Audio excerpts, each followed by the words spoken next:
Salut à tous, on se retrouve pour l'épisode 1286 du Zap Image. On commence avec le championnat de Ligue 1 et la belle affiche hier soir entre l'équipe de Lille et l'équipe de Lyon et un bon point pris obtenu par cette équipe de Lyon à l'extérieur. Donc un partout entre ces deux équipes. Pourquoi un bon point pris? Parce que l'équipe de Lyon a joué avec un joueur en moins quasiment toute la deuxième mi-temps vu que Marcelo, le défenseur brésilien, a pris un carton rouge hier. Donc un but de Bamba côté lillois, très bon début de saison pour l'attaquant Bamba. Contre un but de Fonte, contre son camp. Donc Lyon 6e accroche miraculeusement un point sur la pelouse de Lille 2e. Donc pour continuer sur cette affiche, on peut voir que ça fait la une aujourd'hui du journal L'équipe coup pour coup entre ces deux équipes hier. On peut voir que deux joueurs qui ont été ultra performants hier. Donc côté lyonnais, le gardien qui a fait un match exceptionnel. Anthony Lopez, il a quand même obtenu la note de 8 sur 10. Et côté lillois, c'est Bamba, lui aussi qui a obtenu cette belle note de 8. Des nouvelles du défenseur José Fonte qui a marqué contre son camp hier. Mais aussi, il a eu une blessure plutôt grave, donc touché à l'œil droit hier face à Lyon. Donc José Fonte a été transporté à l'hôpital et pourrait être absent cette semaine en Europa League lors du choc contre l'équipe de l'AC Milan. Galtier après le match, donc il a dit il va mal, il a pris le doigt de Memphis Depay dans l'œil, il ne voyait plus rien de l'œil droit, en espérant que ça aille un petit peu mieux aujourd'hui pour le défenseur portugais. On continue avec les autres rencontres du week-end en Ligue 1. Monaco recevait l'équipe de Bordeaux hier et gros succès des Monégasques 4-0, un but de Ben Yedder, un but de Martins et un doublé de Kevin Volland, l'ancien joueur du Bayer Leverkusen qui est arrivé pendant le mercato. C'est son premier doublé cette année en Ligue 1 et surtout ses premiers buts inscrits dans le championnat français.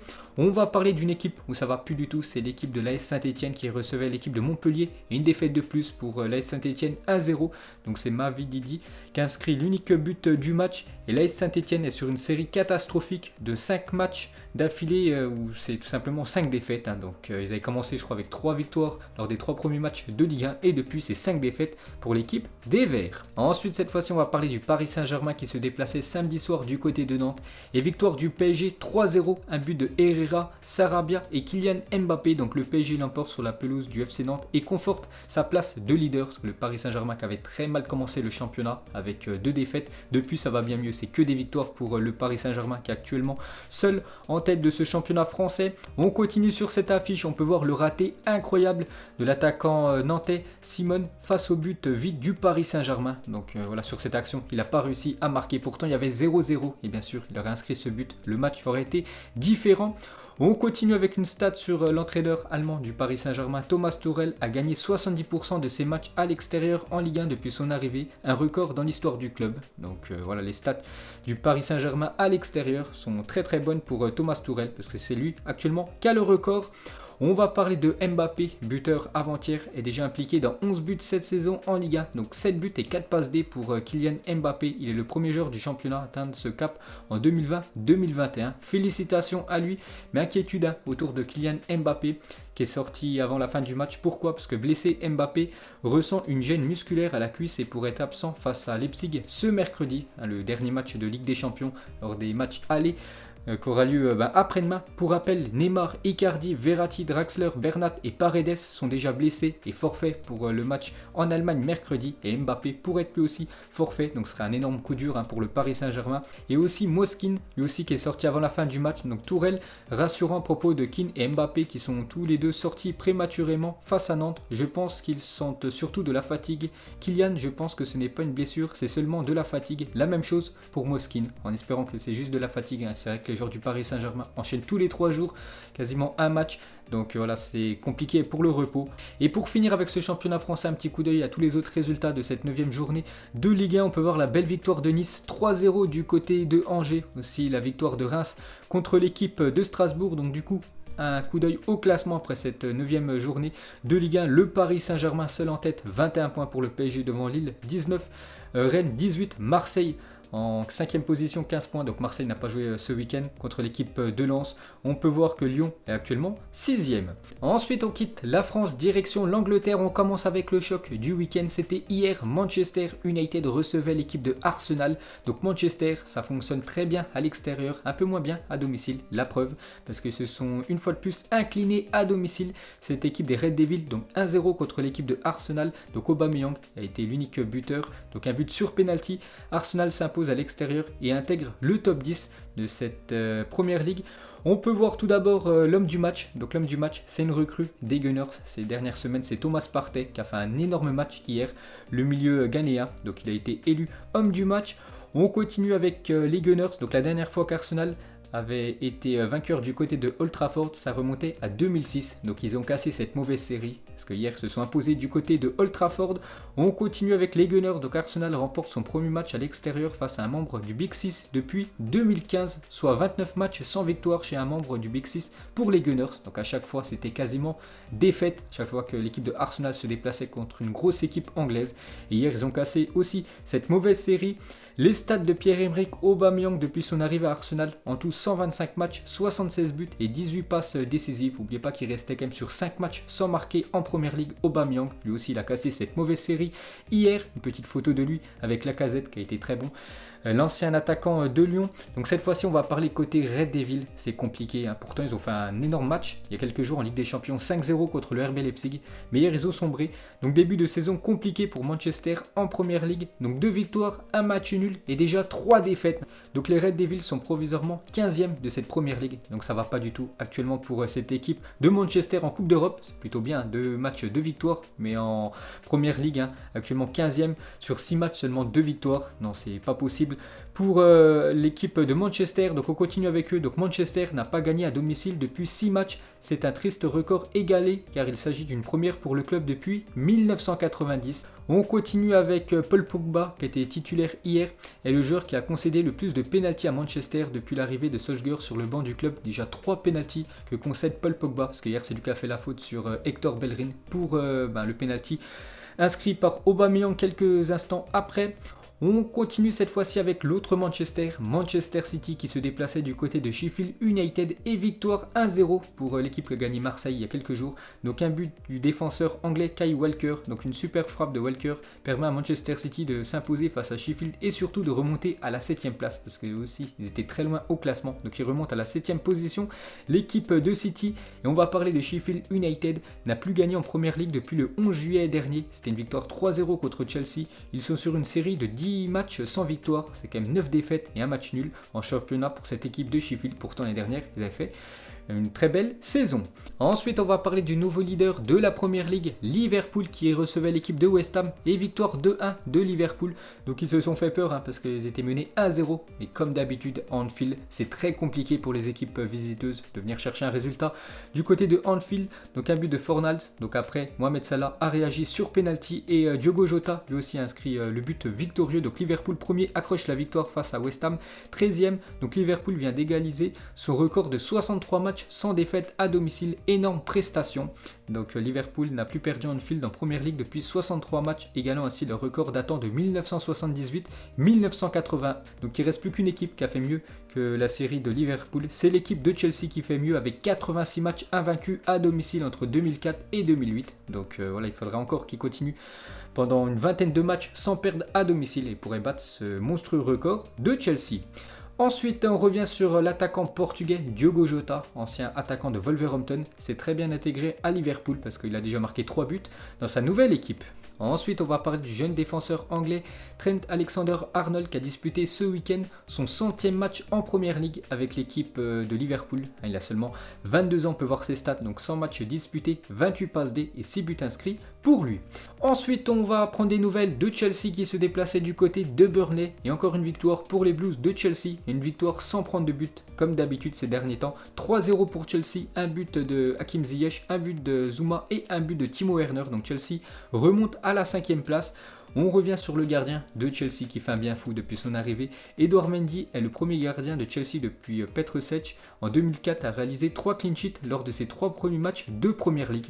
Donc voilà, ça change par rapport à Kepa. Edouard Mendy signe un nouveau clean sheet de plus avec Chelsea, ses 5 derniers matchs avec les Blues. Donc à chaque fois, c'est des matchs sans concéder de but. Ensuite, des nouvelles de l'ancien joueur de l'Ajax, Hakim Ziyech, vient d'inscrire son premier but en Première Ligue pour sa première titularisation avec Chelsea. Donc depuis longtemps, il était blessé, donc il était titulaire il y a quelques jours en Ligue des Champions. Il avait inscrit un but pour sa première titulaire en LDC avec son nouveau club de Chelsea. Et la même chose hier, titulaire en championnat. Et une fois de plus, un but. Donc Hakim Ziyech cette semaine. Donc c'est 2 matchs, 2 buts et une passe D. pour le milieu offensif marocain. Ensuite, cette fois-ci, on va parler de Tottenham qui recevait l'équipe de Brighton hier et victoire des Spurs 2-1, un but de Harry Kane et un but de Gareth Bale. Donc déjà, on revient sur Harry Kane, fait un début de saison tout simplement exceptionnel. Donc 12 matchs, toutes compétitions confondues et déjà 11 buts pour lui et surtout 9 passes D. On sait que c'est un sérieux buteur, mais il a quand même fait aussi 9 passes D, beaucoup de passes D à Hugminson, son collègue en attaque. On revient sur Gareth Bale, qui est entré en jeu à la 70e minute et 3 minutes plus tard, buteur Gareth Bale et surtout avec son but, il permet à son équipe de s'imposer 2-1 et c'est Reguilon qui lui a fait la passe D, donc deux anciens joueurs du Real Madrid. Et pour finir avec ce tour des résultats en Première Ligue, on termine avec l'équipe de Everton qui avait commencé 4 premiers matchs, 4 victoires et depuis c'est un peu plus compliqué parce que la semaine dernière ils se sont inclinés 2-0 et ils se sont inclinés une fois de plus ce week-end du côté de Newcastle. Donc Newcastle, un doublé de Wilson et Calvert-Lewin comme d'habitude, buteur côté Everton. Et on finit avec ce championnat anglais, un petit coup d'œil au classement. Liverpool actuellement en tête devant Tottenham, Everton 3e, Chelsea 5e et l'équipe de Manchester City actuellement en 10e position. Ensuite, on quitte l'Angleterre, direction l'Espagne. On commence avec le FC Barcelone qui se déplaçait du côté de Alaves. Donc ça avance pas du tout le Barça en championnat. La semaine dernière, se sont inclinés lors du Classico. Ce week-end, un partout contre l'équipe de Alaves. Donc le Barça accroché par Alaves. Et malheureusement, ils n'avancent pas avec ces matchs sans gagner. Donc les 4 derniers matchs du Barça en Liga, c'est 2 matchs nuls, 2 défaites. Les Blaugrana comptent seulement 8 points après la 6e journée. Et le Barça n'avait pas vécu un pire début de saison en Liga depuis la saison 2002-2003. Ils avaient fait 6 matchs, seulement 8 points. Ils avaient terminé du coup à la 6e position. Donc ça sent pas bon pour cette équipe Blaugrana. On va parler de l'attaquant argentin Lionel Messi, n'a plus marqué dans le jeu depuis plus de 1000 minutes avec le FC Barcelone. Ses 3 seuls buts de la saison ont tous été inscrits sur penalty. Et ça fait déjà 1000 minutes qu'il n'a pas inscrit de but dans le jeu. Il a beaucoup de mal actuellement, Léo Messi. Et juste la bonne nouvelle ce week-end côté Blaugrana, c'est la fin de la mauvaise série pour Antoine Griezmann. Donc buteur ce week-end, Antoine Griezmann a mis fin à une dizaine depuis 10 matchs officiels sans marquer. Et celui qui a inscrit le but côté catalan.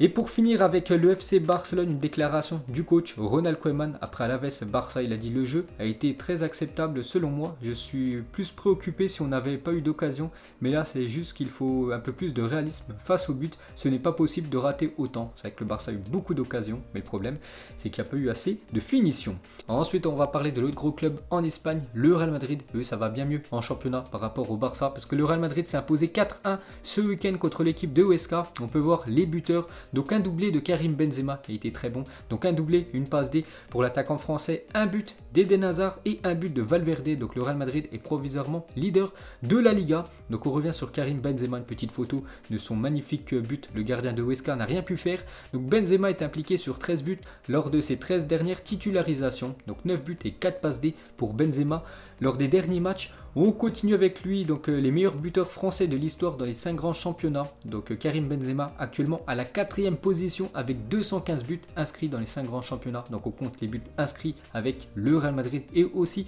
avec son équipe de Lyon à l'époque. Donc toujours ce classement dominé par Bernard Lacombe, 255 buts. Donc pourquoi pas Benzema dans le futur pourrait rattraper et battre ce record. On continue avec Karim Benzema, donc buteur et aussi passeur. Et Valverde a marqué 3 buts cette saison. Et à chaque fois, c'est le même passeur. Donc à chaque fois, c'est Karim Benzema qui lui a fait la passe D. On continue avec Benzema sur Instagram après le match du Real Madrid. Le climat semble s'être adouci avec Vinicius Junior. Parce que vous vous souvenez qu'il y avait eu une petite affaire entre les deux. Un petit échauffouré entre les deux. Donc il a posté ça sur son Instagram. Voilà, une célébration de lui avec Vinicius Junior. Donc tout va mieux, on peut dire, entre les deux merengues. Et pour finir avec Benzema, est le 3e joueur en activité ayant marqué le plus de buts de la tête en Liga. Déjà 27 buts inscrits par Benzema dans le championnat espagnol derrière Sergio Ramos 39 et Negredo 28. Ensuite, on va parler d'un autre merengue, et lui, ça fait plaisir de le revoir sur les pelouses et non à l'infirmerie. C'est Eden Hazard inscrit cet après-midi son 2e but avec le Real Madrid en 24 matchs. À cause des blessures, il a très peu joué, c'est pour ça qu'il a très peu marqué Eden Hazard, mais ça fait plaisir. 2e but seulement en 24 matchs, mais je vous ai dit, ça a été compliqué pour lui ces derniers temps. Il y a une déclaration de Zidane sur Eden Hazard. On connaît toutes les qualités qu'a Eden. Il a mis un joli but, on avait besoin de lui dès le début, dès la première période, parce qu'après son premier but, le match a été différent. Il n'a ressenti aucune gêne avec sa cheville, on est content. Et peut-être demain il sera titulaire contre l'équipe de l'Inter Milan. Ensuite, cette fois-ci, on va parler de Sergio Ramos qui a joué ce week-end son 500e match en Liga, légende absolue. Sergio Ramos, donc on compte les matchs disputés avec le Real Madrid et aussi avec le FC Séville, son ancien club. On peut le voir actuellement en quelle position il est. Donc 500 matchs pour SR4 et le record c'est toujours Zubizarreta, 622 matchs qu'il a disputés dans le championnat de Liga. Ensuite, regardez la une du journal AS aujourd'hui, 8 points d'avance sur le FC Barcelone. C'est vrai que le Real Madrid a 8 points d'avance sur son rival Blaugrana. Ensuite, on va parler de l'Atlético Madrid qui se déplaçait ce week-end du côté de Osasuna et victoire de l'Atlético 3-1. Un doublé de l'attaquant portugais Félix et un but de l'Uruguayen Torreira. Donc Suarez était blessé pour ce match. Donc belle victoire de l'Atlético qui s'impose et qui s'empare du coup de la 3e place de ce championnat espagnol. Et Félix a marqué son 2e doublé en 2 matchs. Il est chaud le portugais, donc contre Salzbourg en Ligue des Champions et ce week-end contre Osasuna. Et pour finir avec le championnat espagnol, on va parler du FC Séville qui a gagné l'équipe de Rennes il y a quelques jours. Donc en Ligue des Champions ça va, mais en Liga c'est compliqué.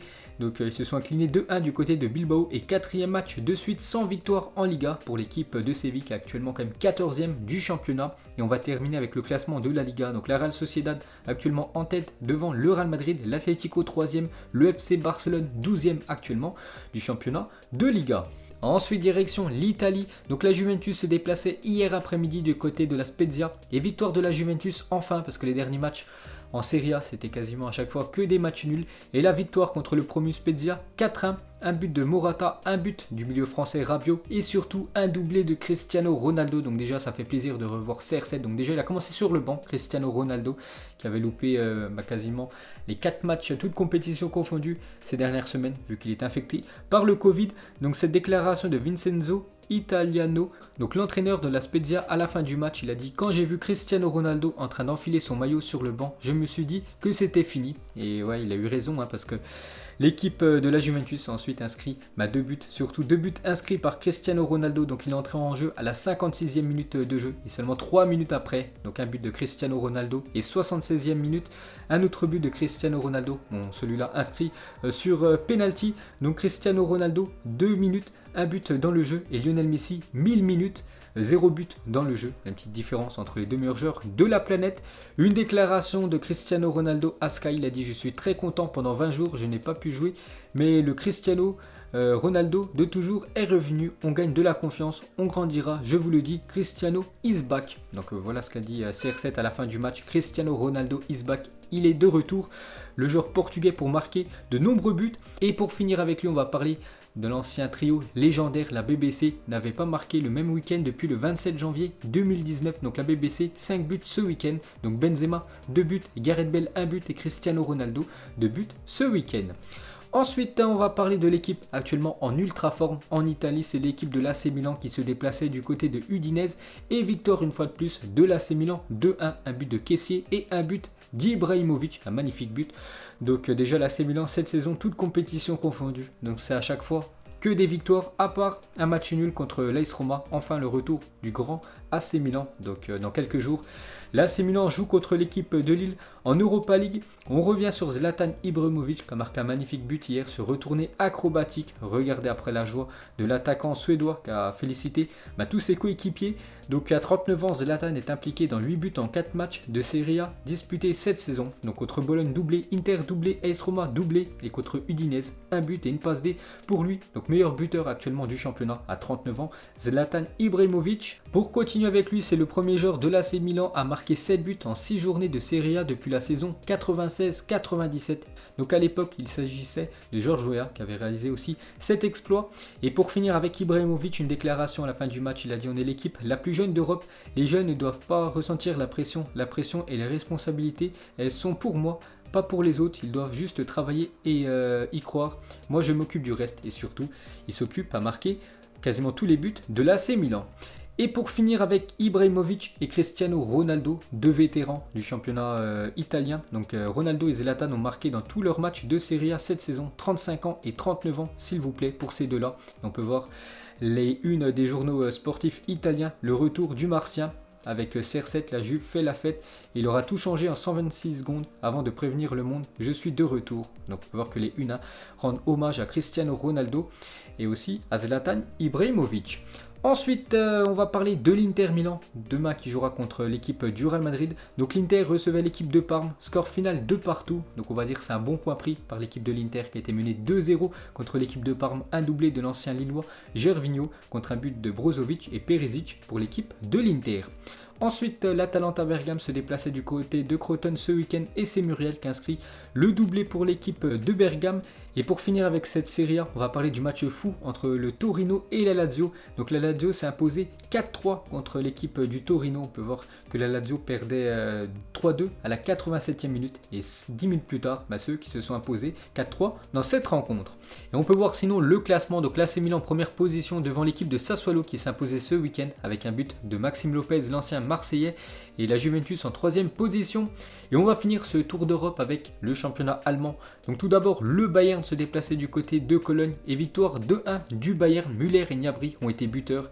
Et une petite info sur le Bayern Munich, on va parler du jeune Alphonso Davies, actuellement blessé. Fête aujourd'hui ses 20 ans pour le jeune Canadien. Ensuite, on peut voir la belle victoire du Borussia Dortmund 2-0 avec un doublé de Mats Hummels. Donc Dortmund est deuxième à égalité de points avec le Bayern Munich. Et pour finir, c'est le RB Leipzig, futur adversaire du Paris Saint-Germain après-demain. Donc mauvaise semaine pour Leipzig qui s'est incliné 1-0 ce week-end et qu'on a pris 5 du côté de Manchester United il y a quelques jours. Donc ils se sont inclinés 1-0 du côté du Borussia Mönchengladbach.